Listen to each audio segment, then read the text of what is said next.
All right, so will President Obama's proposals actually grow the economy? And will they reduce the deficit? Here now we have Representative Jay Inslee, Democrat from Washington State, and we have Steve Moore, the Wall Street Journal editorial board, author of Return to Prosperity. Congressman Inslee, this harsh budget, a bait and switch on tax reform. Are you going to back this? Well, we're going to obviously look at all the details. This is not something, we want a real budget, not just talking points. But I think the president has two very fundamental points that are heading in the right direction.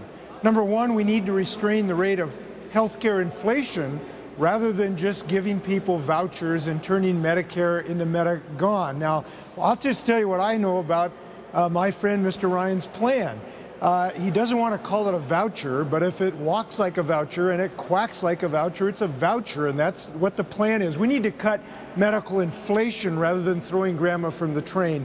Number two, any realistic assessment, including David Stockman's assessment today, is that we do have to look at tax reform and revenues as a part, not the whole solution, but a part of the solution. And I think Stockman's quote today, that this shows you that how far off the deep end my Republican friends have gone to fail to recognize that that religious catechism isn't going to help it grow our economy. Well, so I think those 2 points are in the right direction. All right, Steve Moore, on the tax reform issue, it sounds like a bait and switch because Paul Ryan and David Camp, also Erskine Bowles and Al Simpson, they all proposed lowering the tax rate and then eliminating the deductions. Mr. Obama is using their rhetoric to raise the tax rates and eliminate the deductions. That sounds like a double tax, Steve. What do you make of it? Yeah, it's not reform. I mean, as the congressman knows, reform is, just as you said, bringing the rates down, broadening the base, low rates, broad base. That's what tax reform is all about. This isn't tax reform. It is a tax increase.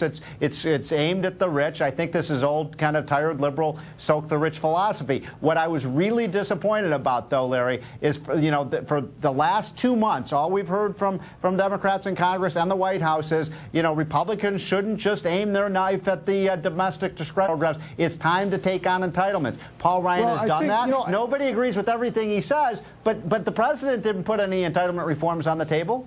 Well, listen, he's doing two things. Number one, the real entitlement reform that can work is to restrain the rate of medical inflation. You have got to get the rate of medical inflation down, right. Number one. And number two, the one thing, what I just hope at the end of this day, we have a bipartisan consensus, like they did in Simpson-Bowles Commission, which is that revenues are a part of this solution. Yeah, There's 1,000 ways to do that. Hold on. And my Republican friends are saying we can't even talk about tax reform. No. That's a mistake.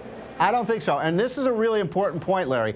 If I'm all in favor, I think Paul Ryan, I can't speak for him, but I think Paul Ryan would agree. If you're talking about fixing the tax system so we grow this economy, so we get more revenues, I'm all in favor. But I want rich people to pay more taxes, but I want to do it in a pro-growth way. But well, I'm sorry, you're not going to get a single Republican. You're not going to get one single Republican vote for raising tax rates. That should be completely off the table. We got Mr. Simpson to agree, as a great Republican and a wonderful guy. Yeah, but he wants to agree that part of this is to raise some revenues for the federal government. But he doesn't want to raise the rates. Listen, we can argue about which the mechanism is all day. There's 1,000 ways to do this. The point is, but the Republicans are saying, we're not going to raise a dime in taxes. Now, that doesn't cut the mustard. Jay, the Simpson-Bowles Commission was very clear about this. They wanted to drop the rates, not raise them. They wanted to bring the rates down to 25, 26%. By the way, President Obama mentioned business tax reform, but once again, he had no meat on the bones. That's probably the single biggest thing. Jay, let me ask you this, though. Here's something that troubles me. The Independent Payment Advisory Board. This is part of Obamacare. Paul Ryan referred to it. This board is going to be the board to use price rationing and price controls to cut healthcare inflation? Is that how you see it? Not a market-based consumer choice and competition? Because I don't think price controls ever work. I don't think they've ever worked in history. I agree with you, and I think previous Congresses have tried to restrain medical inflation by just cutting the rates of Medicare reimbursement. That is a very unsuccessful way to go about this. Here's how we need to go about it. I had some doctors from Wenatchee, Washington in yesterday. They adopted a wellness program that basically had phone calls going out to the very, very ill to make sure you're taking your hypertension medication, make sure you're losing that weight. They reduced their mortality rate by 50% and are saving huge amounts of taxpayer dollars.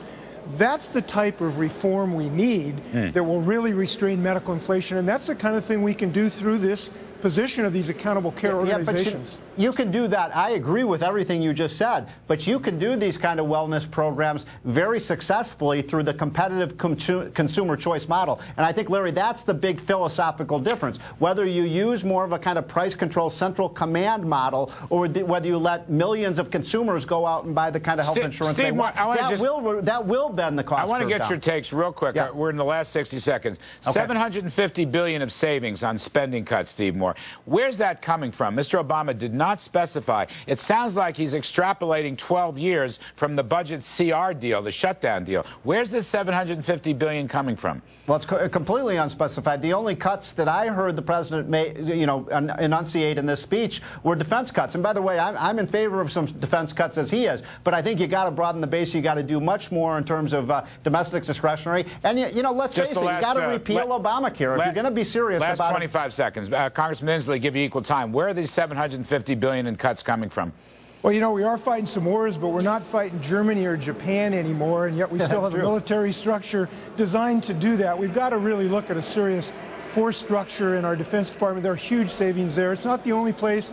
We've got to look every place in the federal budget, including defense. Some of my colleagues are afraid to go there. We need to all swallow a little medicine here, and I hope we'll succeed at the end of the day. All right, we're going to leave it there, gentlemen. Thank you very much for your inputs, Congressman Jay Inslee and Steve Moore of the Wall Street Journal. So now that you've been fully informed,